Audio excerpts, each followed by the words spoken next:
Of you student, welcome to my channel. My channel is something new channel. Student, आज हम 12th class को पढ़ाएंगे और 12th class में आज हमारा टॉपिक होगा human geography, nature and scope. देखिए, सबसे पहले आपको ह्यूमन ज्योग्राफी की फर्स्ट वीडियो में मैंने बताया कि what is meaning of human geography. आज इस वीडियो में मैं आपको बताऊंगा human geography, nature and subject scope, second meaning and definition, अर्थ और उसकी परिभाषा, ह्यूमन ज्योग्राफी में nature of the human geography, C humanization of the nature, D naturalization of the man and subject scope of human geography. First, I told you already that what is meaning of human geography. Student, human geography is the branch of geography we study the relationship of man and nature. अर्थात मानव भूगोल भूगोल की वह शाखा है जिसमें मानव और उसके नेचर, उसके प्रकृति का अध्ययन किया जाता है। इसके बाद आता है मीनिंग एंड डेफिनेशन। डेफिनेशन आप देखेंगे, human geography is the study of changing relationship between the unresting man and the unstable earth according to E C Semple. E C Semple जो एक भूगोलवेत्ता हुई हैं, उन्होंने बताया कि मानव भूगोल अपने एक परिवर्तनशील मानव और इसके साथ अपनी प्रकृति, अनरेस्टिंग मैन एंड द अनस्टेबल अर्थ के साथ जो एक रिलेशनशिप, अपनी संबंध स्थापित करता है, उस विषय को मानव भूगोल या ह्यूमन ज्योग्राफी कहा जाता है। अब आता है nature of human geography. Human geography का नेचर क्या है? Student, I told you that the relationship between man and nature, मानव और उसके नेचर का संबंध, ये इसका नेचर है। और इसमें हम आपको बताएंगे कि मानव अपने एनवायरनमेंट में रहते हुए किस प्रकार से अपने नेचर के साथ एडजस्टमेंट करता है और किस प्रकार वह रहता है। Student, nature of human geography. I told you already that what is relationship between man and nature. मानव और पर्यावरण का क्या संबंध है?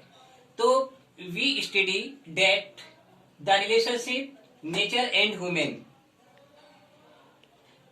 मानव और पर्यावरण और उसके नेचर का किस प्रकार से अध्ययन किया जाता है, ये आपका इसका नेचर है, इसकी प्रकृति है, इसमें बताया जाएगा।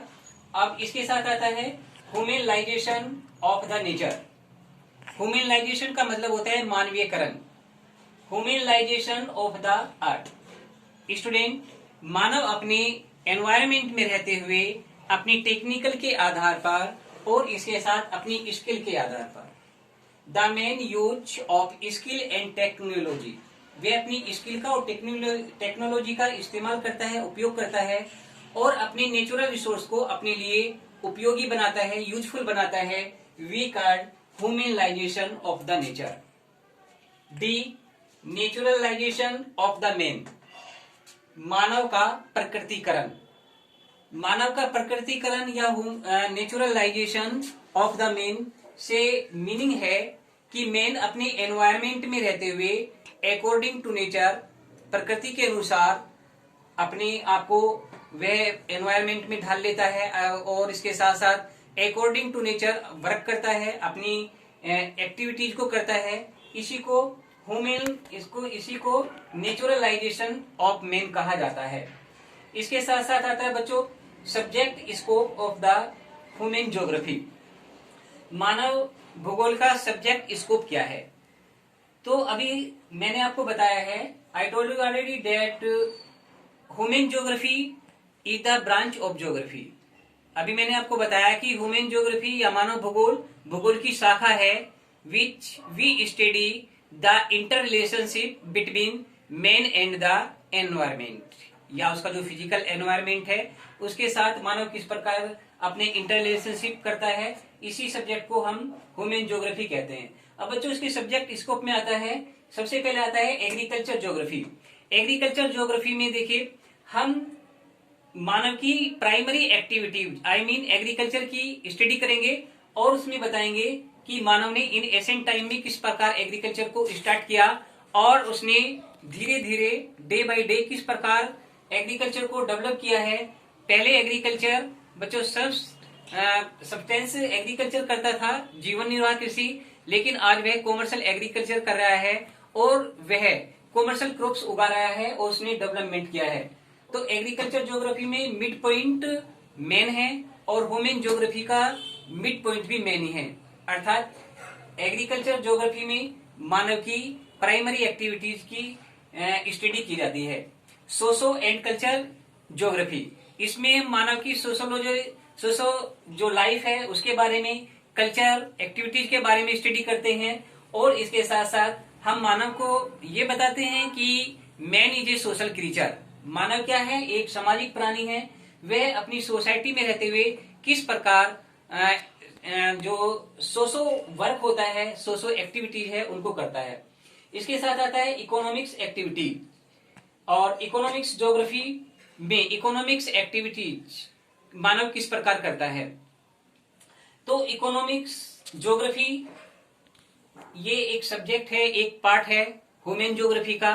और इकोनॉमिक्स ज्योग्राफी में स्टूडेंट हम इकोनॉमिक्स मैन की स्टडी करते हैं और उसमें बताते हैं कि मानव कौन कौन सी एक्टिविटीज करता है।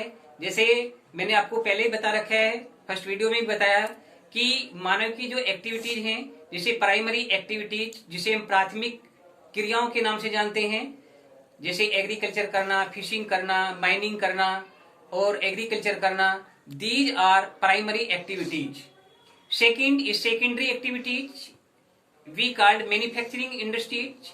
इसमें जो नेचुरल रिसोर्सेज होती हैं उनको मानव अपनी टेक्निकल के आधार पर, अपनी स्किल के आधार पर अपने लिए उपयोगी वस्तु बनाता है जिससे उनकी कीमत बढ़ जाती है, तो सेकेंडरी एक्टिविटीज होती है। थर्ड है टेरिशरी एक्टिविटीज, जिसे तृतीय व्यवसाय के नाम से जानते हैं। तो इस प्रकार की एक्टिविटीज में there is no any production anythings, किसी चीज का प्रोडक्शन नहीं होता, but they provide service in society. वे समाज में क्या देते हैं, अपनी सर्विस देते हैं, सेवा देते हैं। एज लाइक टीचर्स, है ना, as like doctor, as like advocate. तो जो तृतीय एक्टिविटीज या टेरिशरी एक्टिविटीज होती है, इसके साथ क्वार्टरनली यानी कि फोर्थ एक्टिविटीज होती है, फिफ्थ एक्टिविटीज होती है। तो इस प्रकार इकोनॉमिक्स ज्योग्राफी में हम इन एक्टिविटीज का स्टडी करते हैं।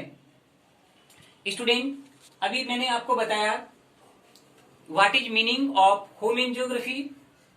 इसमें मैंने आपको बताया human geography is the branches of geography which study that what is interrelationship of man and nature। और इसके साथ मैंने आपको डेफिनेशन बताई है इसी सैंपल की, जिसमें मैंने बताया human geography is the study of the changing relationship between the unresting man and the unstable the earth according to E C Semple. इसके साथ मैंने आपको बताया ह्यूमनलाइजेशन, जिसे मानवीकरण कहते हैं, ह्यूमनलाइजेशन ऑफ द नेचर, प्रकृति का मानवीकरण। इसके बाद मैंने आपको बताया नेचुरलाइजेशन ऑफ द मैन, मानव का प्रकृतिकरण, यानी मानव जब अपने एनवायरमेंट में, फिजिकल एनवायरमेंट में रहते हुए नेचर के अनुसार अपने आप को ढाल लेता है, उसी को बच्चों नेचुरलाइजेशन कहा जाता है। इसके साथ मैंने आपको बताया subject scope of the human geography, जिसमें मैंने आपको बताया agriculture geography, socio and culture geography, economics geography. Hello student, now thoughts of human geography. अब आपको मैं बताऊंगा कि मानव भूगोल की विचारधाराएं कौन कौन सी हैं। Thought of human geography, first is environment determinism, Hindi में कहते हैं वातावरण निश्चयवाद। इन एनवायरमेंट डिटर्मिनिज्म कंसेप्ट को बच्चों रेटजेल एंड ईसी सैम्पुल ने डेवलप किया और इसमें बताया कि man is the servant of the nature, यानी मानव अपने नेचर का क्या है, सर्वेंट है, दास है। Before in ancient time there was no development of technology and good skill in environment. उस समय तकनीकी का, टेक्निकल का और स्किल का ठीक से डेवलपमेंट नहीं हो पाया, तो मानव के सामने देयर वाज मैनी डिफिकल्टीज, बहुत सारी प्रॉब्लम्स थी। जैसे नदियों में बाढ़ आती थी और उसके ऊपर कोई ब्रिज नहीं था और उसे पार करने में या ऊंचे ऊंचे हिमालयों को पार करने में बड़ी डिफिकल्ट होती थी। तो मानव को अपने नेचर के अकॉर्डिंग कार्य करना पड़ता था। इसी को प्रकृतिवाद कहा जाता है, इसी को ही नेचुरलिज्म कहा जाता है। Second concept is possibilism. Possibilism को कहते हैं संभववाद। संभववाद को बच्चों विडाल डी ला ब्लास एक ज्योग्राफर हुए हैं, इन्होंने इस कंसेप्ट को डेवलप किया और इन्होंने बताया कि man is winner of the nature. अब पहले वाला जो कंसेप्ट मैंने आपको बताया एनवायरमेंट डिटर्मिनिज्म, इसको हटकर इसको और उन्होंने आगे बढ़कर डेवलप किया और उन्होंने एक नई विचारधारा को बताया, उसका नाम रखा संभववाद।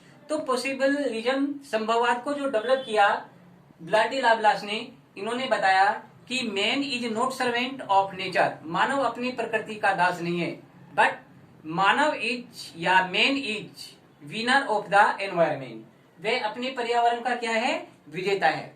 फिर उन्होंने एग्जाम्पल देकर बताया कि मानव ने अपनी स्किल को, अपनी टेक्निकल को डेवलपमेंट किया है और जो नेचर ने उसको डिफिकल्टीज दी उसको दूर किया। जैसे उन्होंने बताया कि पहले नदियों में जब बाढ़ आती थी तो मानव को बहुत हानि उठानी पड़ती थी, लॉस होता था, लेकिन उसके बाद उसने नदियों पर पुल बनाया, फिर उसके बाद डैम बनाए, मल्टीपर्पज प्रोजेक्ट बनाए, जिससे कि वह जो फ्लड थी उसको कंट्रोल भी किया और उसके साथ साथ हाइड्रो इलेक्ट्रिसिटी पावर भी उसने जनरेट की।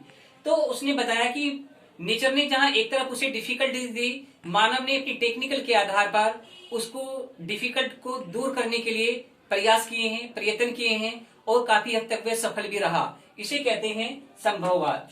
थर्ड जो हमारा कंसेप्ट है बच्चों, जो विचारधारा है, तीसरी थॉट, उसका नाम है न्यू डिटर्मिनिज्म, यानी कि नव निश्चयवाद और स्टॉप एंड गो, रुको और जाओ कंसेप्ट के नाम से भी इसको जानते हैं। इसको डेवलप किया बच्चों ग्रिफिथ टेलर ने। ग्रिफिथ टेलर वाज एक ज्योग्राफर, ये एक ज्योग्राफर हुए हैं। तो इन्होंने बताया कि ग्रिफिथ टेलर ने कि स्टॉप एंड गो जो थॉट है, विचारधारा है, इसमें इन्होंने बताया कि man is not servant of the nature, मानव अपने पर्यावरण का दास नहीं है, and also man is not winner of the nature, मानव अपने पर्यावरण या अपने नेचर का विजेता भी नहीं है। तो क्या है मैन, क्या है? उन्होंने बताया कि man is good friend of nature, ये मानव अपने नेचर का क्या है, एक अच्छा मित्र है। उन्होंने बताया यदि मैन अपने नेचर के साथ, अपनी प्रकृति के साथ अच्छा बिहेव करता है, अच्छा व्यवहार करता है, तो नेचर उसको गुड रिजल्ट देती है, उसका अच्छा फल, अच्छा रिजल्ट देती है। लेकिन यदि मैन अपने नेचर, अपनी नेचुरल रिसोर्स का शोषण करता है, एक्सप्लॉयटेशन करता है और उसके साथ वह नेचर को हानि पहुंचाता है, लॉस पहुंचाता है, तो नेचर उससे नाराज हो जाती है, रुष्ट हो जाती है और वह उसको बैड रिजल्ट भी देती है। फॉर एग्जाम्पल के लिए केदारनाथ की घटना और उसके साथ बहुत सारी ऐसी घटनाएं हैं जो मानव के कारण नेचर ने अपने एनवायरमेंट में प्रस्तुत की हैं। इसके साथ मैंने बच्चों आपको बताया कि थॉट्स ऑफ ह्यूमन डिटर्मिनिज्म, तो जैसे एनवायरमेंट डिटर्मिनिज्म बताया मैंने, इसके साथ पॉसिबलिज्म और इसके साथ थर्ड मैंने बताया न्यू डिटर्मिनिज्म यानी कि स्टॉप एंड गो। अब देखिए स्टॉप एंड गो में ग्रिफिथ टेलर ने बताया कि नेचर ने हमें बहुत सारी चीजें दी हैं, बहुत ही यूजफुल नेचुरल रिसोर्सेज दिए हैं। मैन कहीं उनको अपनी टेक्निकल के आधार पर, अपनी स्किल के आधार पर उनका यूज कर लेता है और उनको अपने लिए उपयोगी बना लेता है। यहाँ मैं आपको एक एग्जाम्पल दिखाने जा रहा हूं। देखिए ये एक एग्जाम्पल है, जब मैं नैनीताल गया था तो इसको लेकर आया। नैनीताल में बच्चों वहां पर काफी वृक्ष हैं, हिली एरिया है, ये एक नैनीताल हिल स्टेशन है। तो वहां के जो कारीगर हैं उन्होंने वहां की लकड़ी को देखिए अपनी स्किल के आधार पर किस प्रकार से उसको डेकोरेट थिंग्स बनाया है। एक्चुअली में तो ये एक पेड़ है, पेड़ की एक शाखा है, उसके वुड है, लेकिन उसको अपनी टेक्निकल और स्किल के आधार पर उन्होंने देखिए किस प्रकार से ये डेकोरेट थिंग बनाई है। तो मैन जब अपनी टेक्निकल के आधार पर, अपनी स्किल के आधार पर प्रकृति के द्वारा नेचुरल रिसोर्स को अपने लिए यूजफुल बना लेता है, तो स्टूडेंट उसको हम क्या कहते हैं? उसको कहते हैं ह्यूमनलाइजेशन, यानी के मानवीयकरण। इसके साथ student now the relationship of human geography and other subject, मानव भूगोल का अन्य विषयों के साथ कैसा संबंध है? Student, man is mid center of the study of human geography and other subject as like economics, political science, history, sociology. Man is mid-center and main point the study of other social studies. यानी मानव अपने अन्य जो सामाजिक विज्ञान है उनका मुख्य बिंदु है, ऐसे ही मुख्य बिंदु किसका है? मानव भूगोल का भी है। तो सबसे पहले आप देखेंगे human geography and economics, I mean the relationship between human geography and economics. Economics में बच्चों हम आर्थिक मानव की स्टडी करते हैं और ह्यूमन ज्योग्राफी में मानव की स्टडी करते हैं। तो the knowledge of economics is not complete without human geography and the knowledge of human geography is not complete without economics. यदि हमें ह्यूमन ज्योग्राफी की नॉलेज अच्छी तरह से प्राप्त करनी है तो इकोनॉमिक्स को पढ़ना होगा, और इकोनॉमिक्स की अच्छी नॉलेज प्राप्त करनी है तो हमें ह्यूमन ज्योग्राफी को पढ़ना होगा। तो इस प्रकार से हम कह सकते हैं the relationship of other social studies and human geography is very deeply and friendly because the knowledge of geography is not complete without other social studies subject, I mean history, geography and political science, history और इसके साथ economics. And the knowledge of other social studies is not complete without geography. तो student हम कह सकते हैं कि geography की अच्छी नॉलेज के लिए अदर सब्जेक्ट जो सोशल स्टडी है उनका अध्ययन बहुत जरूरी है, और जो अदर सोशल स्टडीज हैं, चाहे वो इकोनॉमिक्स है, पॉलिटिकल साइंस है, हिस्ट्री है, उनकी नॉलेज तभी कंप्लीट होती है जब हमें मानव भूगोल का या इसके साथ मानव भूगोल के साथ साथ ज्योग्राफी की नॉलेज हमें अच्छी तरह से हो, तभी जाके इनकी कंप्लीट नॉलेज होती है। ओके स्टूडेंट, आज मैंने आपको पढ़ाया है ह्यूमन ज्योग्राफी के विषय में और मानव भूगोल के विषय में काफी आपसे बातचीत भी हुई है, और मैंने पढ़ाया भी है, थॉट के विषय में पढ़ाया, मीनिंग एंड डेफिनेशन के विषय में पढ़ाया था। तो आई होप टू यू, आपसे आशा रखता हूं कि जो मैंने पढ़ाया है आपको वो समझ में आया होगा। और इसके साथ यदि आपको कोई डिफिकल्टी है या आप कुछ पूछना चाहते हैं तो आपका वेलकम है, स्वागत है, आप पूछ सकते हैं। और उसके साथ हमारा चैनल समथिंग न्यू चैनल पर जाकर आपको वीडियोज मिलेंगी और उसमें ज्योग्राफी की कई वीडियोज हैं, आप देख सकते हैं और उनका लाभ उठा सकते हैं। Okay student, that's all.